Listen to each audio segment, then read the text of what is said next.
What is the truth? Now, isn't that an amazingly and shockingly hard question these days? Today, third grade teacher and instructional design coach Amanda Bryce shares 5 steps for fact checking digital literacy in action.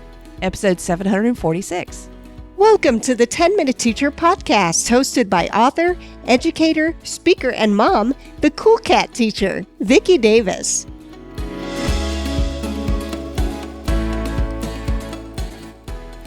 So today we're talking with Amanda Bryce. She is a grade 3 teacher in Saskatchewan, Canada. Now, Amanda, you have a special passion right now with your younger students. Talk about what that passion is. Yeah, I really find it important for our kids to understand digital literacy skills, especially right now during the COVID-19 pandemic. We notice that misinformation and disinformation can spread so quickly. And it's essential that we raise a generation of kids who are knowledgeable and experienced in our online world. So I think it's really important that we help our students combat misinformation, apathy, online hate, and we need to use digital literacy skills to do that. Okay, so how are you doing it? That is a great question. One of the ways that I help students understand digital literacy skills is making it relatable to them, helping them understand in an exciting and engaging way. So I have some tips that teachers can use for students to combat misinformation, to think critically, to fact check, and to understand fake news. So in order to know the difference between fake news and real news, we need to use our problem-solving skills. So these are some skills that you can use and some clues that your students can look for to understand fact-checking and fake news. So step 1, clue number 1, check the source. When we see something online, like a video, picture, or website, it's important to fact check by checking the source, which means finding out where it came from. So helping kids understand, can we trust this website? Is it a place that uses facts or a place that has made up stories? If we find it on social media, we need to make sure that the source comes from something that's reliable. So using tools like Common Sense Media and Education is a great place to go. Using tools like Newsella, Newsomatic, Time for Kids, using trusted sources that our kids can use online. So it's important that kids do their research and trust the information they're using to help them. So step 1, check the source. Step 2, I always tell kids to read the headline. The headline is the title or the article of the post, and it's important to look for those key words because sometimes when we read a headline, it doesn't quite match the story or the article. So when you read that headline, look for those keywords. Was that headline created to make you feel a certain way? Do you have bias when you read that headline? Are there biases in that article? That's important to recognize and help students understand. So reading the headline is an important step for students. Step 3, this is an important one. Check the date. I always tell students to check the date of the article, of the social media post. Something could be circulating that actually came out years and years ago, and it might not be relevant anymore. So it's important to check that date and do a little bit more digging. So that's another clue that you can look for that can help you with your critical thinking. Step 4, this is an important one. Look closely at the pictures in the article or the post that you're reading. Is there anything missing? Was anything changed or anything added? So this is a fun exercise that I do with my students. I created a picture. So I used a stock image of the Arctic, and then I embedded a picture of a giraffe in that scene. So there's the Arctic and then there's a giraffe, and then I titled it The Arctic Giraffe. And I asked kids, okay, what do you think about this picture?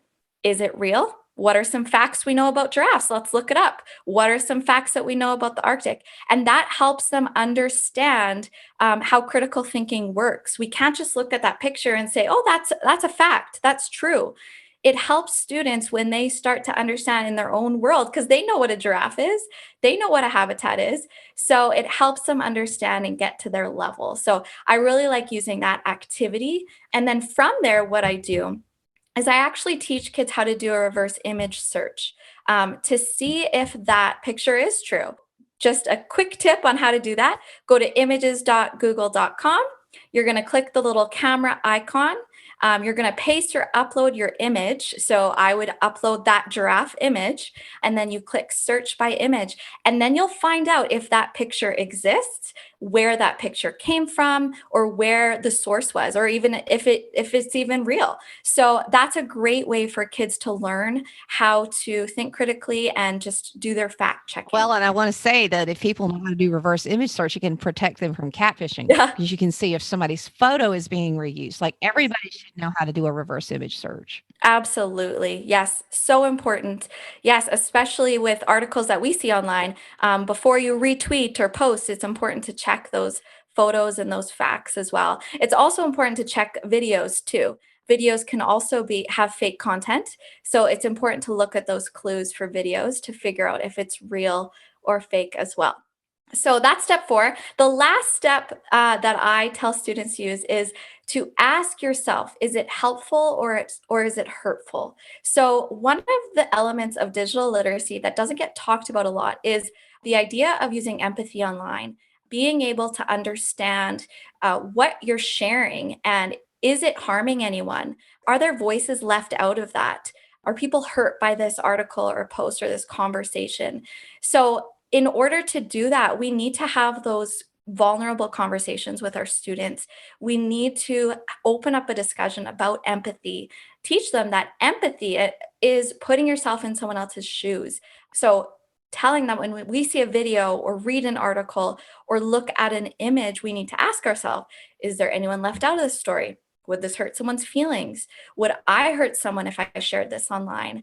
So these are all important questions that we need to ask ourselves and for kids to understand. And it's really incredible, actually, to see how they relate to that. I usually start that conversation with a picture book. That really cultivates conversation. One of my favorites is Each Kindness. That's a beautiful story about cultivating empathy and kindness. So I usually start with a picture book, and then that creates that discussion about empathy. And then they're able to understand how that relates to the online world. So, yeah, there's so many elements that are involved in this. Yeah. So you're a grade 3 teacher, and you've been teaching primarily online this year, right? Online has been the whole year. Yeah, so I was a grade 3 teacher. I moved to grade 2 in an online format at the start of the year. So I was teaching online. I was doing all my lessons and instruction online. And then I moved into a new role where I help students and teachers with technology and online instruction. So I can help them with this Yeah. now. So, how are students responding as you teach this online? So they are online, they're at home, they have their device, and as you try to talk about this misinformation, are you able to do that effectively in the online format? Yeah, absolutely. I think it's the perfect way to do it because it's authentic, it's real. That's what they're experiencing. So they do really get that firsthand experience of what it's like to be online, what their role is in this digital world online. So absolutely. And I believe these conversations can start at a young age.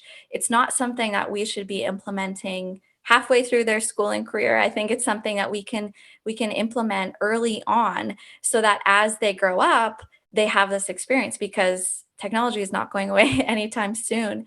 They need to know these things. So absolutely, they definitely understand it for sure. Well, you have given us, what would you call this? Your 5 steps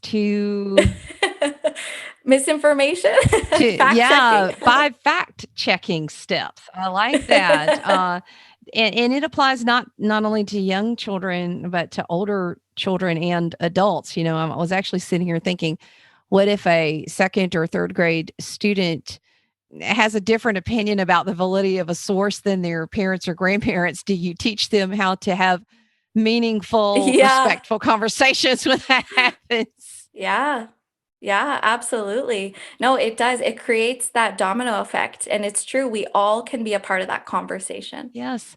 Thank you, Amanda. It's Amanda Brace, Yes. and fantastic information. Do check out her handles in the show notes. Thanks, Amanda. Thanks, Vicki. I appreciate it.